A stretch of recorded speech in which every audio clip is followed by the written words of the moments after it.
Hey, beautiful people. Welcome to Truth Talks, where we attempt to bridge the gap between generations with conversations that are all over the place. I swear we're giving you enough to argue about. You will not be disappointed. Today, we're trying to break down, why Trump's trying to free Diddy, why Pastor Jamal Bryant's calling out Cardi B, and if the word demonic is just being used too freely these days. Why are we just throwing it around everywhere? A lot of people would say, Dimitri, thank you for replacing Torre because you've done such a better job. But I'll let Torre tell you himself. Let me go find him. Truth Talk starts now.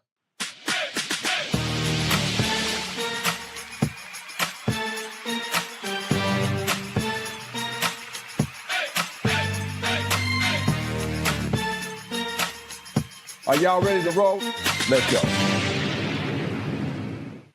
Wow, Dimitri, that was amazing for somebody who's working in their second language. I applaud you. Good on you. Good job. Wow. Welcome, truth tellers. We got a lot to unpack tonight, from the Diddy trial to where you spend your money to whether or not you should be tithing. Because is everything demonic nowadays? Please welcome my co-host, Dr. Cheyenne Bryant. Damn, I thought you was going to be on mute this whole episode or not here when I saw Dimitri do the intro. But unfortunately, truth tellers, we're stuck with my brother Torre again. Anywho, yeah, we got some good hot topics. And I just have to, I need some time to process the fact that I got to deal with him for a whole nother episode. I'll be back. I am happy to see Reva Martin here. How are you, my sister? I am fantastic, having a fantastic time hanging out with the truth tellers. And I called his mom to make sure it was okay. He can stay with us for the whole hour, Dimitri Wiley. It is a pleasure to be here. Happy Friday. Got out of your babysitting duties, so now you're free for a little while. Thank God for that. All right, let's get into trending true story number one. Donald Trump was asked if he would consider pardoning Diddy, who faces federal racketeering and sex trafficking charges. He's still on trial right now, so it's probably a little early to even ask this question, but of course, people are asking the question. Trump did not commit to a pardon, but he said he would think about it. Take a listen.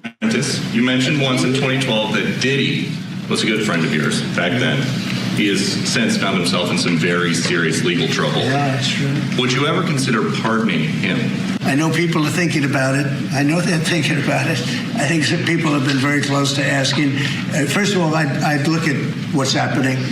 And I haven't been watching it too closely, although it's certainly getting a lot of coverage. So, I don't know. I would certainly look at the facts.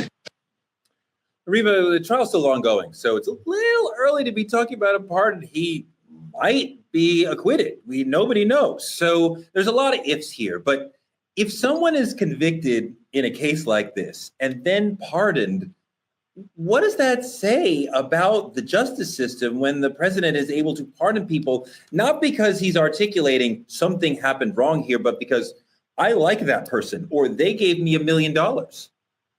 Well, we know, Torre, when the pardon comes from this president, it says a lot about the corruption in our government. And to be clear, you can be pardoned midway through a trial. You can be pardoned after you've been indicted. So the president, if he wants to, he doesn't have to wait until the jury comes back with a verdict. He could call up the Department of Justice and tell them to drop the charges against Diddy, or he could issue a presumptive pardon. So let's be clear about that.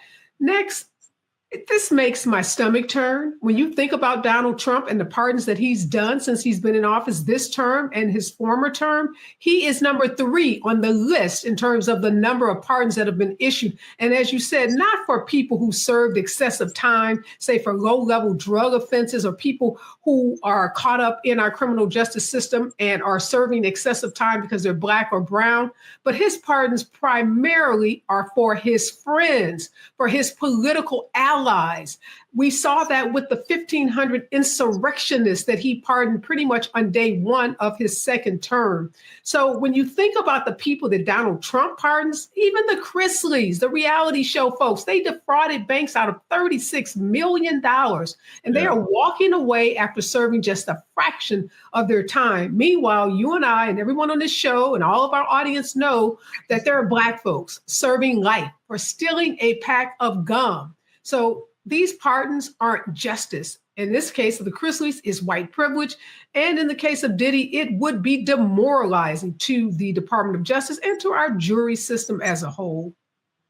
Yeah, Dimitri, we've seen NBA YoungBoy and Kodak Black and Larry Hoover pardoned by this president, but maybe Diddy will happen. But it seems a bit strange to have somebody saying, I'm going to pardon people because I like them, not because there's a mistake in the system, not because something went wrong and we can deal with that, but because I like that individual. Like, that seems like a strange way to run a country. But you got to ask yourself, is he saying I'm going to pardon them because I like them, or is he saying I'm going to pardon them because you like them?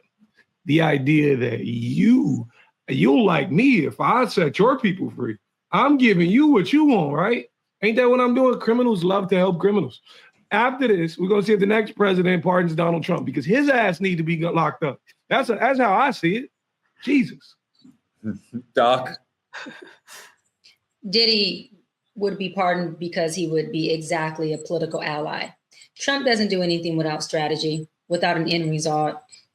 He works backwards. He sees the end and he starts to work from there. And so when he says, I'm pardoning this person because I like him, it's because they can benefit me. I can benefit from them. And so we all know that, like Republicans do, which I don't blame them for this, they strategize. I do believe that he is looking at a strategy. And even if Diddy isn't a political ally today in 2025, you got to remember how quick people forget things. People are still playing R. Kelly's music all on the radio in their home. And so, in 2028, I think Diddy could be a really big ally for Trump if he gets out 2025 and has 2-3 years to redeem himself. Absolutely. And I also want to add this. I think Diddy's his team would be absolutely stupid to not at least ask to see if why would they not inquire for Trump to do it? If I was representing him, that'd be the first thing I try to do is, can you pardon him? And try to make some type of negotiation with Trump. There's absolutely a chance that Trump might pardon him. I don't think he really cares or even understands the law. I don't think he cares or understands the danger that this person could represent to the community. We were already talking allegedly about arson, extortion, bribery, throwing somebody off of a balcony, beating up a woman multiple times, which we've actually seen. So this is a violent person. And Cassie and Jane and many other people would be in significant danger, would feel themselves in significant danger if this person were pardoned. I would feel myself in danger if this person were pardoned. But I don't think Trump would even think about any of that, Ariva. I think he governs and handles this sort of thing entirely selfishly. How does this relate to me? What does this have to do for me? Without thinking about how it relates to other people. We should all be in fear, Teray, because of the insurrectionists, the Proud Boys, white supremacists who were pardoned by Donald Trump, including individuals that were responsible for the deaths of police officers. Trump, as you just said, doesn't care. And let's talk about money. A couple of the people that were pardoned recently by Donald Trump, we know that one of the individuals, again, was charged and convicted of defrauding the government out of payroll taxes for employees. His mother donated $1 million to the Trump campaign. The daughter of the Chrisleys was very big in the RNC during the campaign for Donald Trump, spoke at the Republican National Convention, led a group of women for Trump. So we cannot forget the monetary role that is so prevalent in a lot of these pardons, because Trump directly, the party, the RNC, the Republican Party, benefiting monetarily. So it is pay for play. The White House is open. And if you got $1 million to donate to the campaign and you want someone out of jail, you better donate that $1 million and put your application in, because unlike times we've ever seen before, this government is selling those pardons. That's 100% right. If you have $1 million, you can get anybody out of prison. And that's a kind of a disgusting way to run a government and a Bureau of Prisons that has nothing to do with fairness or equality, that has to do with the privatization of the White House, the selling of the White House, the Trump way of monetizing the presidency, which is completely not democratic and what we're supposed to do. And of course, Black people are going to lose out in that exchange all the time. Let's move on to our second story in our trending topics. Target has lost billions because of the Black community boycotting Target. Congratulations and good on y'all. Y'all have made a difference. But in the words of the great Kendrick Lamar, it's not enough. Pastor Jamal Bryant took to Instagram to call out Cardi B after she posted a picture of herself shopping at Target with her children. He reminded Cardi she's got to support the boycott. She's part of the community. Dimitri, does the pastor have a point? I mean, yes. I mean, I have to give it to him. I'm with him when he's right. I mean, the time is now to take a stand. And I feel like with Cardi B being as influential as she is, this is a big deal. Bigger than, she's not just your average Joe. This is not just a lady walking the street. This is someone who impacts millions by random things she posts. Even if you're gonna do it, why you gotta post it, Cardi? You're letting me down.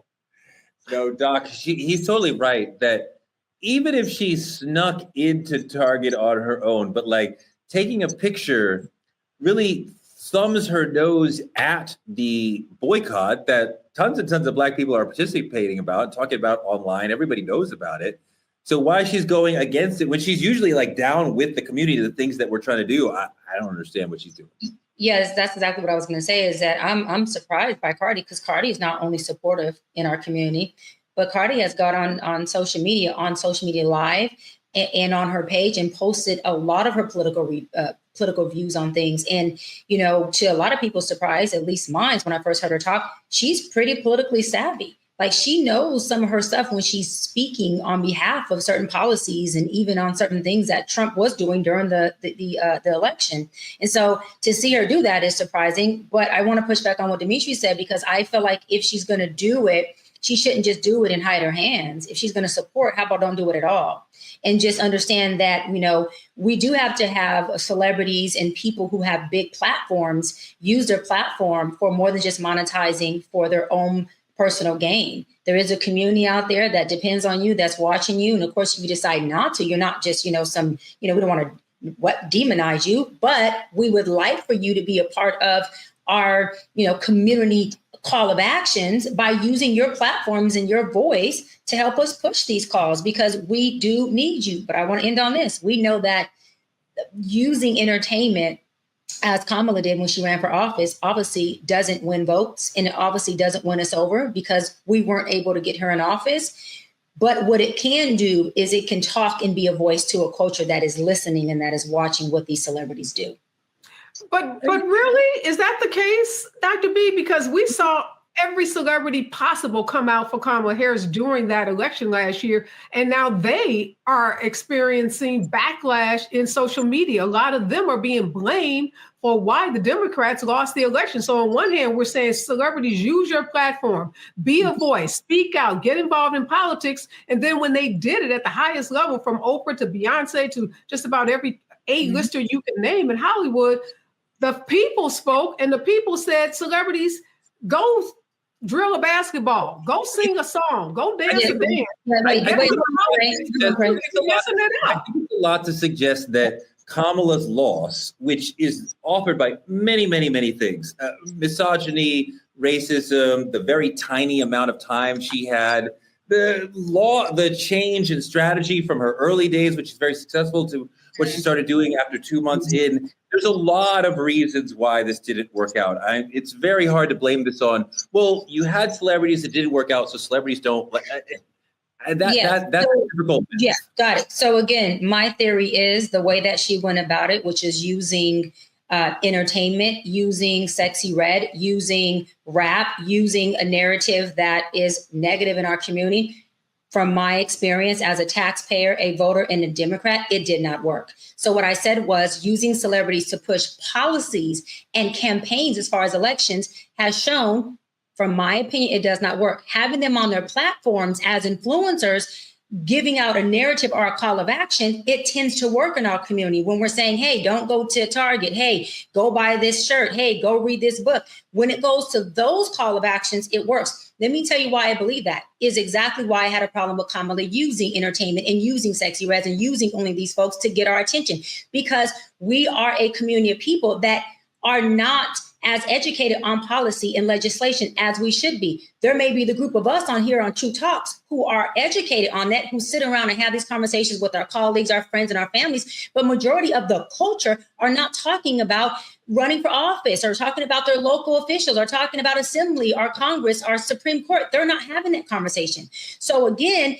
if we're going to be talking to our people about politics and legislation, we first have to educate them so they know what running for office looks like. It's not an entertainment thing. It's policies, legislation. It's who is going to help you, your community, your household collectively get to a place of a better quality of life. And that's not what I see. That's not the campaign that I seen, that I contributed to, and that I supported. I'm allowed to have my opinion. You were critical of Kamala last season. Yeah. What role do you think that celebrities should be playing in boycotts? Like, do Black celebrities need to be like lockstep with everything? I mean, like, can she not have her own opinion? So I don't think Black celebrities just have a responsibility to be a community leader. Some of them want to be actors and rappers, and that's just what they want to be. And that's okay if that's their choice. I believe that whatever platform you have, we as people have a responsibility to, even if it's our local community, whether it's our neighborhood, our household, our local organizations, to do something that benefits at least us as a culture, us as a group of people. So again, I don't want to put it on them like they have to, because people have a free will. They have the freedom to do what they choose. What I would like to say is I offer that they use their platform to align with some of our call of actions, to align with some of our issues, like Pastor Jamal Bryant, and support what we're doing, because who do you think supports them? How do you think they became platinum? How do you think they became a celebrity? How do you think that they're being paid? We are the biggest consumers. So we're keeping their album alive. We're keeping their movie alive. We're keeping their merch alive. We're keeping their product alive, because we as Black people spend the most money on their products. So I just think it would be nice for us to have their support given back. It's not just that it'll be nice. I think we in one of the biggest attack on Blacks and brown culture in recent history, like by far. We need every single celebrity we can get to be on one band, one sound. Like I do understand what you're saying, Dr. Bryant. There is celebrities who just want to be actors and rappers and singers. But the thing about it is, you do understand you have influence. And I wasn't saying Cardi B should go, hide her hand to any degree, but do not use the influence to go against everything we're fighting for. At least don't use it to go against everything. And that's all I'm saying. See, I don't want them to go against what we're doing, but I think the notion that we need or should have celebrities to forward political messages is completely misunderstanding the whole situation.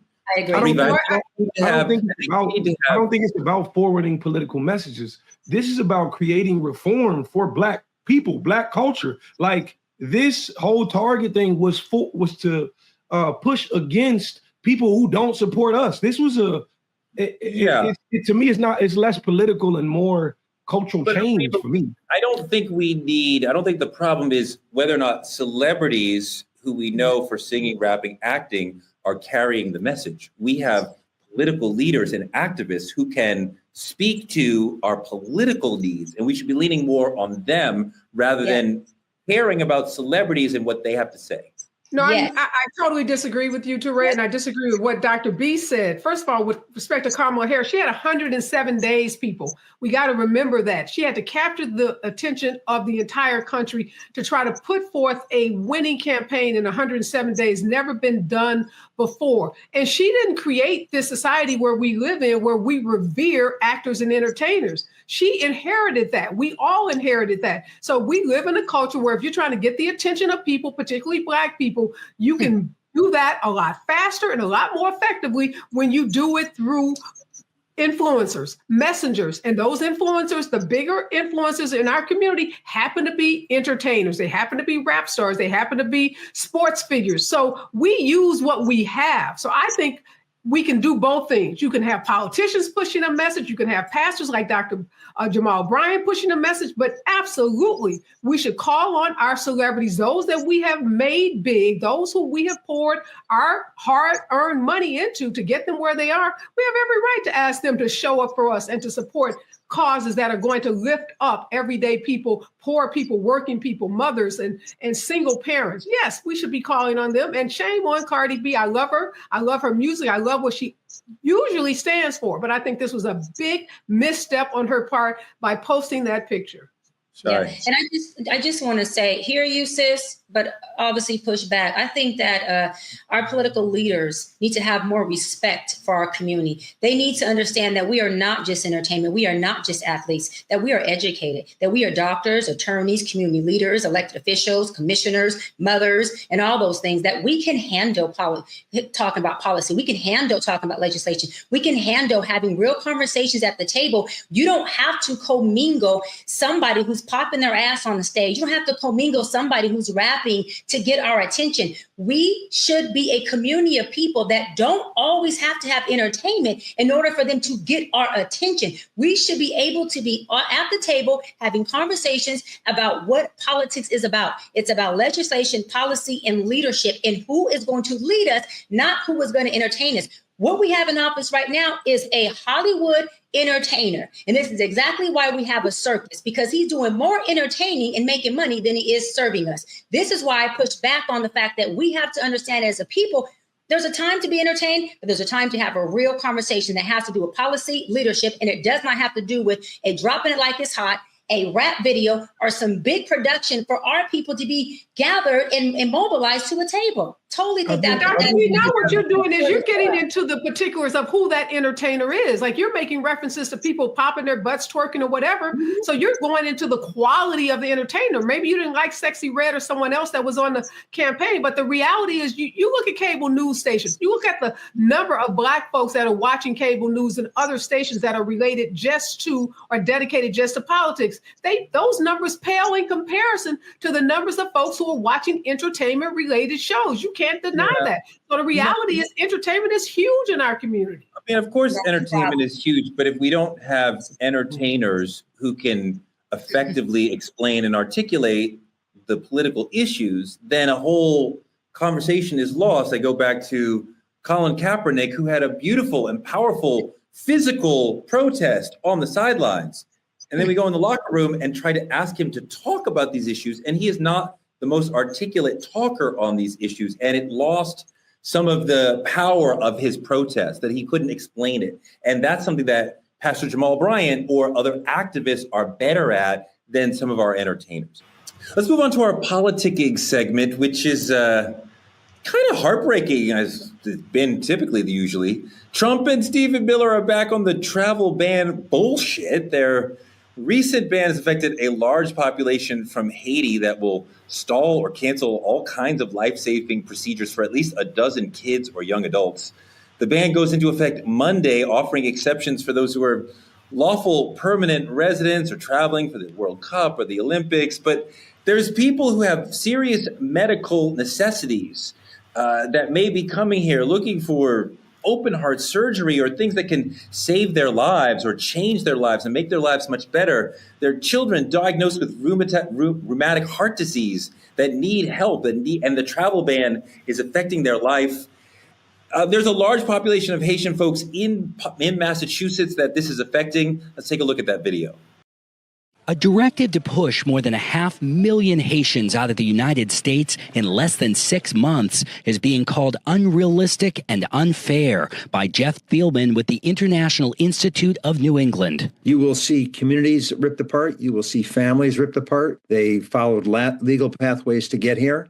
They did everything that they were supposed to do. The Department of Homeland Security says about 57,000 Haitians registered for temporary protected status following a devastating 7.0 magnitude earthquake in 2010. That status was renewed under the Biden administration in 2021 amid civil unrest after the assassination of Haiti's president. This will have disastrous consequences for them. These are people that have been here, some since 2010. A lot of them have had U.S. citizen children here in the U.S. Under the Biden administration, Haiti's temporary protected status was extended through February 3rd, 2026, but protection from deportation and work permits are now set to end on August 3rd of this year. They knew what it was when they came here on temporary. It says right on it, temporary.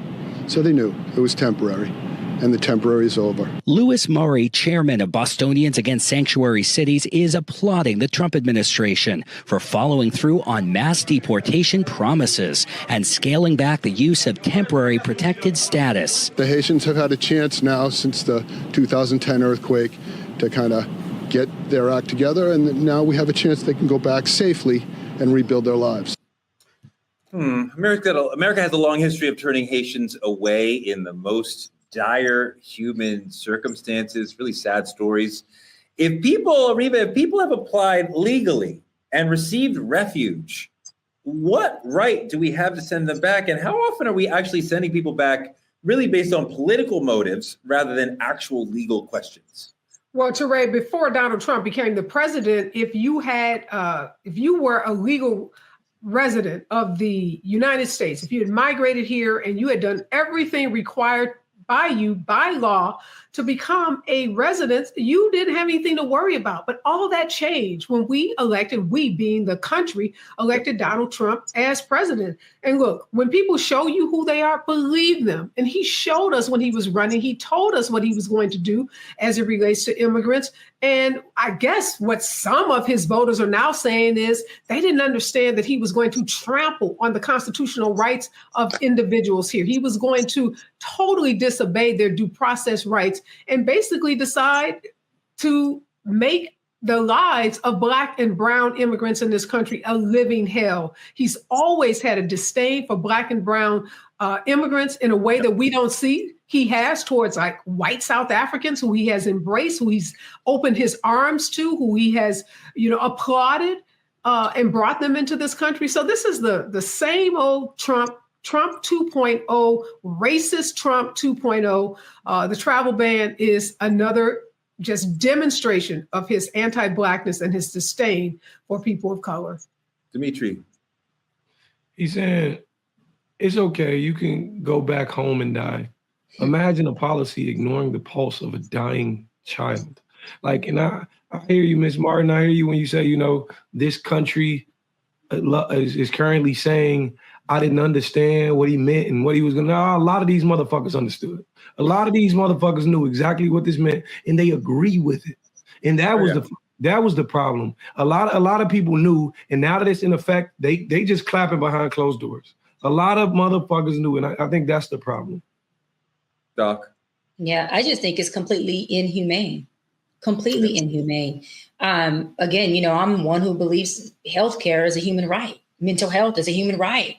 And then the dude who was in the video says they've had enough time to go back to their country and get their lives together.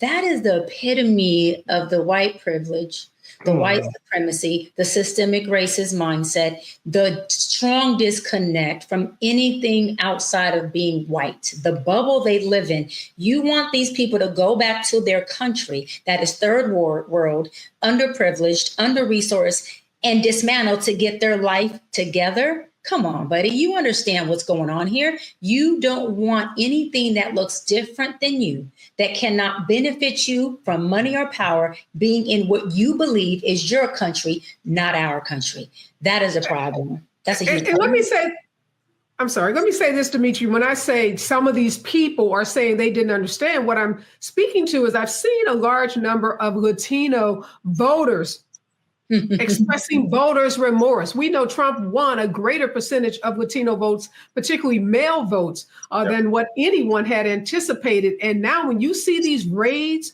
of predominantly Latino communities, I've seen folks on TV saying, I didn't know, we didn't know. What they really meant was, we thought it was going to happen to another community, not our community. They didn't care as long as it didn't hit home. But now that this is hitting home, folks they're being forced to wake up and to accept that which they have been in denial about since Trump has been elected. And Ariva, this is True Talks. And so because you said they knew, they just believed and hoped it would happen to another community, because it's True Talks. Can you say loud and clear what community that they believed and thought and hoped it would happen to and not theirs? I just want to hear it. They thought it would just be us, as long as it was going to be Black folks. We are always at the bottom. We are the ones that suffer the most. And then it is the Latino community. It's Black and brown folks that suffer from these racist, oppressive policies. But, a lot of folks, Dr. B, and you know this, everybody on this show knows this, a lot of folks who are Black and who are brown identify as white. They like that white proximity, and they think by being white proximate that they are going to reap the benefits of white privilege. They're going to reap the benefits, the protection that white people in this country get. And then they get this rude awakening when ICE comes knocking on the doors of their friends, their neighbors, and then they have to realize, you know what? I guess I'm just ISIS. Because Jay-Z said it best.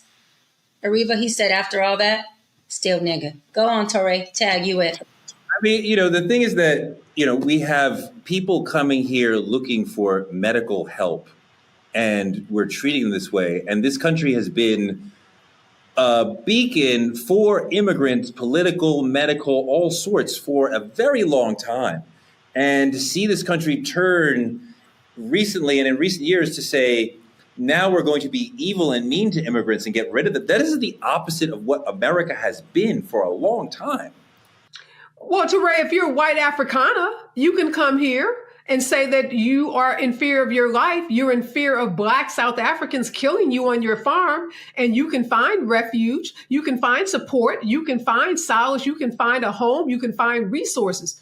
It's just if you are not white. So we got to be real clear. These immigration policies are not utilized. They're not applied. They are not executed on a race neutral basis. When you look at the 13 or 12 or 13 countries that are now the subject of a travel ban, 7 or 8 of those countries are Black or brown countries. So this issue, this inhumanity, this evilness that we see around immigration, it does not impact all immigrants the same. It is our communities that are disproportionately impacted by these inhumane policies. No, absolutely. What we see out of the relationship, the relationship to the brown folks coming from the southern border and folks wanting to come from Africa who are not the white South Africans, it's clear that there's a desire to whiten the country, get Black and brown people out of the country if possible, bring more white people into the country. Let's move on to segment 3. Real talk. Some people feel like everything is demonic right now. Like there's a growing outcry from Christians who are like, it seems like everything is demonic. And we can't even understand where we can go. I went to the Cowboy Carter concert the other day in New Jersey. It was extraordinary. And there are folks who are saying that they rebuked me, that I was wrong as a Christian for going to such a thing. Let's listen. Let's let the sister talk. Any of you that are going to Beyonce's concert, I rebuke you in the name of Jesus. Because there was and you know what rebuke is? It's a sharp disapproval of something that you're doing. It means that you're going against the standard of Christ that you're living in. Ariva, do you understand why the sister and others, that she's not alone, would think that Beyonce or just any of the major pop cultural things that we are all about nowadays that are demonic? Well, I understand that's what they've been taught. I understand that if you grow up in certain Black churches, you have been taught that. I had a friend who told me the very same thing, that she told her mom she was going to the Cowboy Carter concert, and her mother told her that it was demonic and that Beyonce basically was the devil. And, I feel sorry for a lot of these Christians, Teray, because they've been brainwashed. They have been misled. They have been taught the Bible by people who themselves don't even understand the Bible, who cherry pick and take very literally certain verses from the Bible to fit their own narrative, to fit their own agenda, to fit their own, ideology, without regard for the harm that it causes. So I can understand why this woman and others are scratching their heads. They're confused. They don't know what to believe because they've been fed a bunch of disinformation, and it's harmful to our community. Dimitri, I don't want to pile on Beyonce or Cowboy Carter because the folks we're talking about are seeing demonic influence in all over the place, right? In all sorts of culture and all sorts of capitalism, what have you, all over America. So it's much more than Beyonce. But do you understand why folks are seeing demonic influence in all sorts of things? People look for patterns, honestly. I think that's the nature of being human. You look for patterns in what you see. Oh, I seen this thing here, and I seen this hand sign here, and they use that over there as well. And we tied together. In all actuality, I think it's a discomfort with power more than anything. I think people look at the influence that others actually have, like Beyonce and her ability to put 50,000 people in a stadium at one time and be like, oh, this can't be God ordained because this is too powerful, in my opinion, whether it's a feminine nature or just a business nature. Anything to that degree is going to be labeled as the devil's work. But God gives love too. God wants you to have things as well. And, God preaches power. Beyonce is so sweet and nice. Her whole thing is I am mother, I am protector, I am lover. I love you. I don't know. I could see it. I could see the idea with other people better, but maybe I have no understanding because I went to Emory in Atlanta and there was a very robust and beautiful Black Greek scene. We got to know most of the Divine Nine organizations on that campus and on the AUC campus as well. And I found these organizations to be really powerful, really inspiring, really interesting. And yet some folks in the community we're talking about are saying the Divine Nine also has demonic things that are holding you back from your relationship with the Lord. Let's see the sister talk about wanting to leave or feeling a need, feeling called to leave sororities so that she could be fully present for her marriage. Roll that. One of the other things was Delta. And he specifically said, I can't put you in covenant with your husband until you break the covenant with Delta. Yes, that's what you said. Mm-hmm. And I didn't know what the Lord was talking about. I'm like, who in covenant with Delta? What is a covenant? What that got to do with my husband? Lord, you speaking another language to me. But even though I didn't understand what the Lord was talking about, I knew I still have to be obedient and come out. I understood that, denounce. Yeah. So you didn't understand why. I didn't understand why. Yeah. No, I had no idea why. Even when God was telling me to denounce, I said, but why? Delta has been nothing but good for me. Yeah. Reva, do you understand why it would be a contradiction for some people to be in Delta Sigma Theta or Alpha Kappa Alpha, whatever, and then also be married? I don't see why that's a problem. And I know a lot of sisters who are married and AKAs and DSTs, what have you, and brothers, APHA, Q, all the things, Kappa. Shout out to those I didn't mention, no shade. But I don't see the challenge. Maybe absolutely not. What is the connection between a sorority or a fraternity and your love for your husband, your partner, your spouse, or for that matter, your belief in God? Again, Teray, we cannot minimize the amount of brainwashing that goes on in churches around this country, not just Black churches, but we're talking about Black people today. So Black churches. And a lot of that, let's keep it 100, is done to manipulate people and to get them to tithe, to get them to give financial gifts, to get them to give money to the church. and to enhance the life and the lifestyle of a lot of these pastors who live better than some of the CEOs of Fortune 500 companies. So we got to talk about money in religion and the role that it plays in the same way we are quick to criticize money in politics. Money in church is a real thing. And somebody making this woman feel like she can't be a Delta and have her husband, and she herself is saying, I don't even really know what this is about. Well, I would say to this sister, please use your brain. You obviously went to college. You're obviously smart. Even if you didn't go to college, you're an intelligent woman. Use your own brain. Do your own thinking. Don't leave your brain at the door when you walk inside a church. Don't let the pastor thinking be a substitute for your own thinking. Ask questions. And if you don't understand it, it probably don't make sense.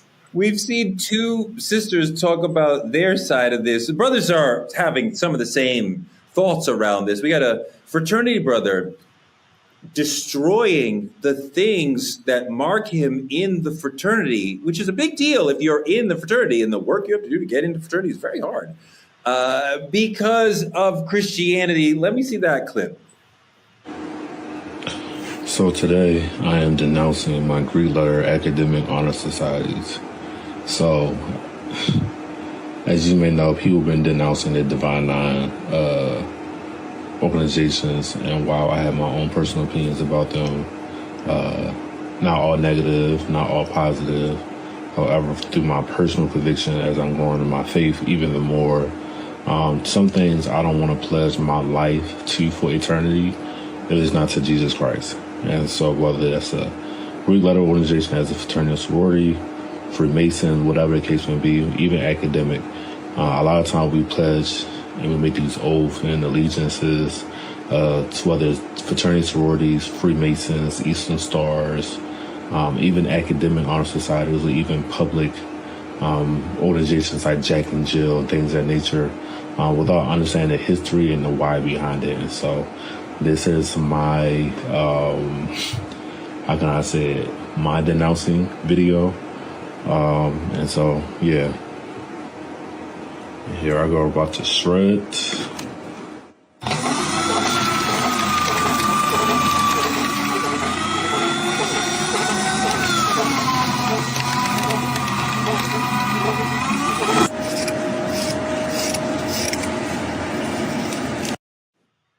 Doc, that was really hard for me to watch because I think that what he did, I was close to several brothers who pledged Q, and it takes a lot physically and mentally and emotionally to get into the organization. You don't just sign up and join. You are hazed. You have pledged. You hazed. You went through that, took a blood oath to see. And I understand Christianity is incredibly important to the brother, but damn.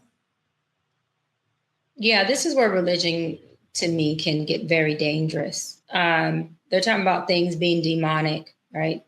Beyonce being a soror or a fraternity, Divine Nine, and other things that they haven't listed. But I'd like to ask these folks, have you considered the pulpit, the bishop, the pastor? Is there anything demonic about them? Is there anything that they're feeding you that maybe you shouldn't be eating? Is there anything at church that you feel is not as holy as it's claiming to be? Maybe where the demonic messaging is coming from, the root of it is where you need to check. Where at did you get this ideology that these things outside of the church that you're being fed from is demonic? Because a lot of times, and I've been in my field for 18 years, and I've had many of mega church pastors who have been my clients. Of course, I'm never going to share names, that are doing a lot of things that people would deem to be unpulpit-like, unpastor bishop-like. There's bishops who are doing things that people would deem demonic, like having a wife and a side chick in the same city in two different homes. So what I'm saying is that, or to Ariva's point, who are only at the pulpit because they know there is monetary benefit to it, who are actually spending the church money on their side chick for vacations, who are actually spending their church money with the women who they're congregating with in the congregation. So we're going to talk about what's demonic. We got to talk about the real essence of what's going on in the church where you're getting this feeding from. And I always believe that what feeds our feast is what we become. We are what we eat. And so if you're eating some of these demonic preachers, you're eating some of these scriptures that are like Ariba said, that are created and handpicked and selected just to complement a narrative that pastor, that bishop wants to set out, so that, again, his quality of life can be upkept. Then guess what?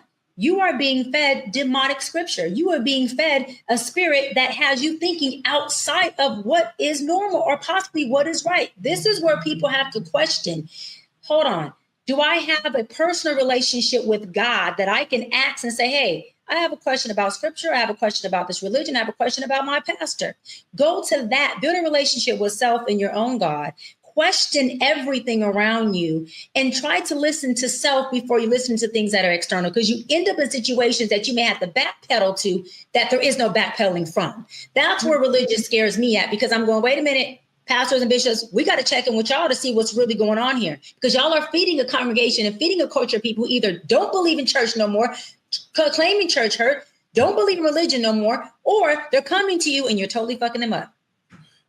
Dimitri, she references how a lot of the messengers are full of shit. Yeah, I think that's exactly my point. Just to speak on me personally, my mother grew up in a church household where there was church in the basement. Like, I don't know if you know, you can actually go back. Religion was heavy in my family, and it was forced upon her. She did not force it upon her children.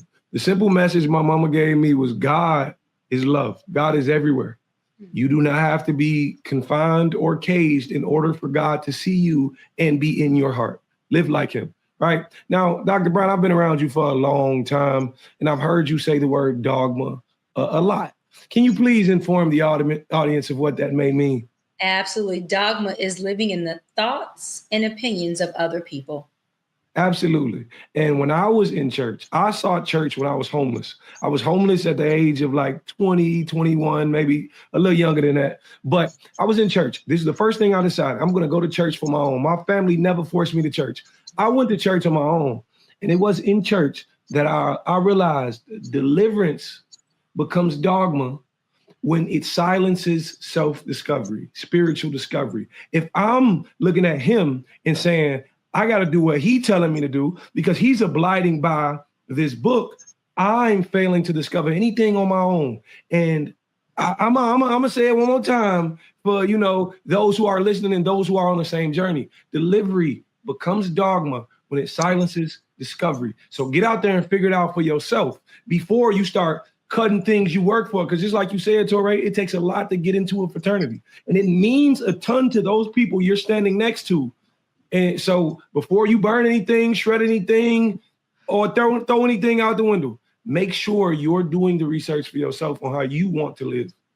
The bigger notion for me is, why does Christianity have a chokehold on us as Black people? And I understand there are many Black Muslim brothers and sisters in this country, and there are some Jewish brothers and sisters that are Black in this country. But for the most part, in America, we are Christian. And at a certain point, you're like, why? And I have an idea why, but I want to hear a little bit of Dr. Umar talk about it before we get into why. Religious institutions take three things from Black people too much and too often that we can't afford to waste. One is our time. The church takes a lot of time. I know because I was raised in it. Number two, your hope. You got people believing that through this vehicle, something is going to happen and nothing of the shows. And the third, and that is our money. Y'all taking donations and you're not doing nothing for the Black community. This money is needed for us to save ourselves. We can't afford it to throw it into religious institutions who don't do nothing but pray. You know, Ariva, when I think about the Black community and Christianity, the conversation has to begin with slavery, right? And the way that Christianity was used to control Black people. And I think that we were acculturated to Christianity in America, and it becomes part of our relationship with America and how we survive in America, and there's times when it uplifts us as individuals, as a community. Dr. King, the civil rights movement, hugely important. But it is a holdover from slavery, is it not? This is why we are, as a community, so enraptured and held by Christianity. No doubt about that, Teray. And not only are we in some ways held hostage to a lot of those messages that are holdover from slavery, from Reconstruction to the Jim Crow era, but look at the patriarchy in religion. So you're asking the question about Christianity and, should Black folks remain as Christians? But I'm not seeing all of these other organized religions that recognize the equality of women. Most of the organized religions, if not all, have in common the oppression of women. And so I've been asking myself as a Christian, born, raised as a Catholic, go to a Methodist church, believe in God, had some of those same messages you're talking about.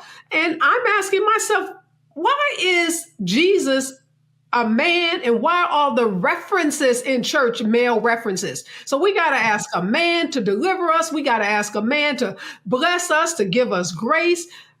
What about women? And what message is that sending to men? Men are the head of the household. So when we talk about domestic violence, a lot of it starts by the messages men and women get in church. So I've been asking myself a lot of tough questions about my belief system and what the God is that I want to serve and have relationship with. And it is not a male figure. It's not a gender. It's not him. It's not his. No, that's very well said. Dimitri, are we as Black people too tied to Christianity? And this is not to assail any specific Black Christians who are listening or watching. Christianity may have had a massive impact in your life, and I am thrilled for you for that. But as a mass, millions of Black people in America, does it make sense for us to continue being predominantly Christian?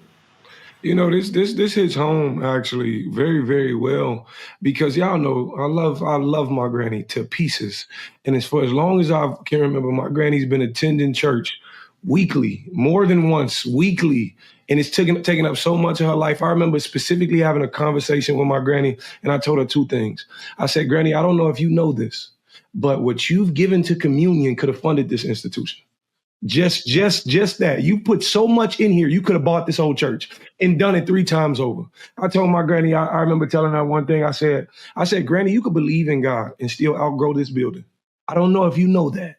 Your belief does not end the moment you walk out this door. I said, Granny, you tie your life to this. And for those who know my granny's story, I used to question it all the time, because I used to be like, if my granny's so faithful in her religion, why does she get to sit and struggle? Why is it that she's not living like the preacher living, or like the pastor living, or like, and it used to amaze me.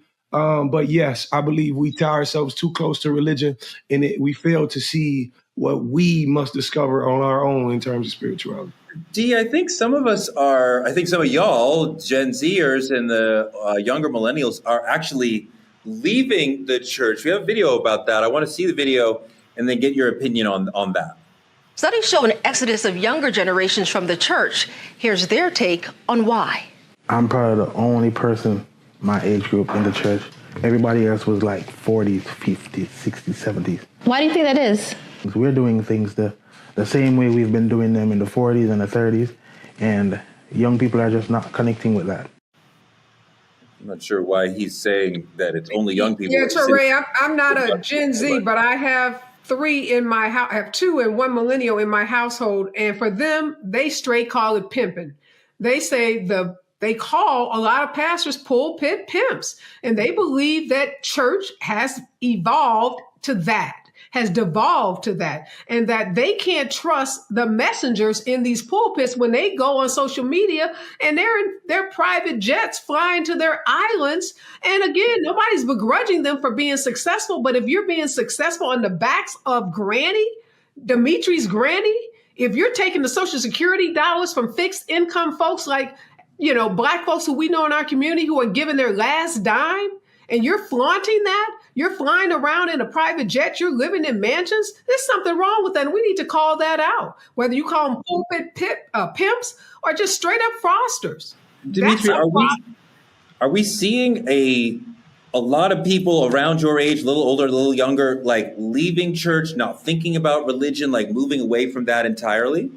Absolutely. It's you're either moving away from it entirely, or you study it on your own accord and interpreting your own meaning. I know a lot of people who have Bible study online, like off church, outside of this building, I remember going to church, man. One of the biggest things that like noted me was like, it was like communion going around, pass the plate. They start using CashApp, Apple Pay, Zelle, Venmo, all these things. And these pastors these days got more Instagram followers than me. Like it's not making sense. And I think that alone, the influence, we've looked at it and said, how do I know I can trust you? I understand you telling me buy into the book, but how do I know I can trust you? And with social media making it so prevalent into other people's lives, we get to see what your pastor do. You get to hear the whispers in the church and XYZ. So absolutely, we've listened, and we weren't forced by our parents how our parents was forced by theirs. Doc, I wonder what you think of that he's saying that Gen Zers are leaving the church. I wonder if you're seeing that, but he's talking about they still want spiritual education. They still want an inner life. They are searching for that outside of the institution. They are finding it on their own. So they're not abandoning their spiritual life. They're abandoning the church. Are you seeing that from younger folks?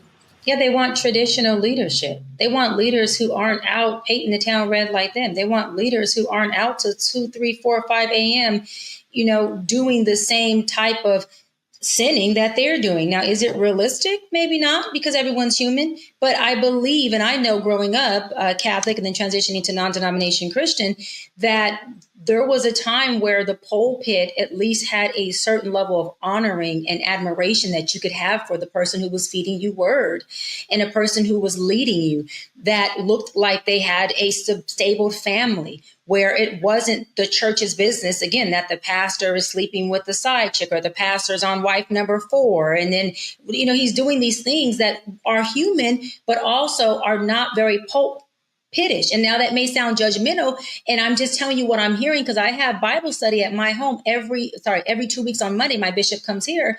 And that is one of the number one things that the younger generation are saying is, Doc, we love that you have Bible study there, because one, we can be ourselves. Two, you're bringing in a bishop who isn't into the same fleshly, lustful things that we're into. So they're able to separate it and say, hey, there's some hope here. If I follow these principles, possibly I can become more Christ-like, and leadership that shows them not perfection, but what is Christ-like? What do applying the principles that you're teaching us look like? Or are you just teaching it for a transactional exchange of being paid? Churches used to be about relationships and resources. Folks can't even come to their pastors nowadays and say, hey, I need help with the bill. I need help with childcare. Where are the resources at? When you bring up slave days, churches weren't just a place for people to go to get a word. It was refuge. It was resources. It was community. That's where we familyed at. That's all we had. We don't have that today whatsoever. We just have folks that come, they're getting a word, and they have no leadership whatsoever.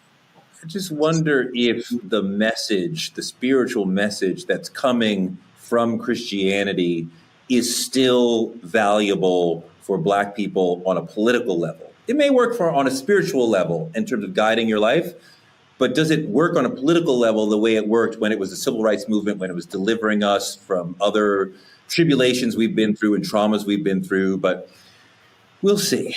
All right. Fantastic show. Thank you guys so much for rocking with us and giving your heart and your soul in this whole episode. I really appreciate it. Areva Martin been rocking with us all week long. We really appreciate your heart and soul and your legal knowledge and your wisdom as a community member. You see, we're elders. Other people don't understand. They want to call us ancestors or ancients. We're elders. And it's different. You are sages. I like the word sage. Sage. You're sages. Areva is a mature woman. You are a resurrected ancestor. Baby, you old. Don't even put her in the same. She cannot coexist with you. Two different people. Don't pair my sis with you. She's going to say you're an old boy, which actually people have said that before. I wouldn't give you that nice of a compliment. I was, not that nice of a compliment. No. That's our show for tonight. Like, comment, and subscribe on our YouTube channel at TruthTalks-Live. Continue to watch us simulcasting right here on the Black Star Network after Roland Martin Unfiltered. Support Black media at CashApp, Truth Talks Live. Support us by advertising on the show and reach our over 10 million person viewing audience across all our social platforms. Small businesses and influencers can partner with us by visiting truthtalkslive.com and become a VIP member of the Truth Lounge and work with us by clicking any co-host room. Get in there and find out what those people are really all about. Truth Talks is here for you weeknights, 8 p.m. EST, 8 p.m. PST on the West Coast. We will be here tomorrow, and we will have Judge Lauren Lakes with us next week. Good night, y'all. Stop calling everything demonic. All right.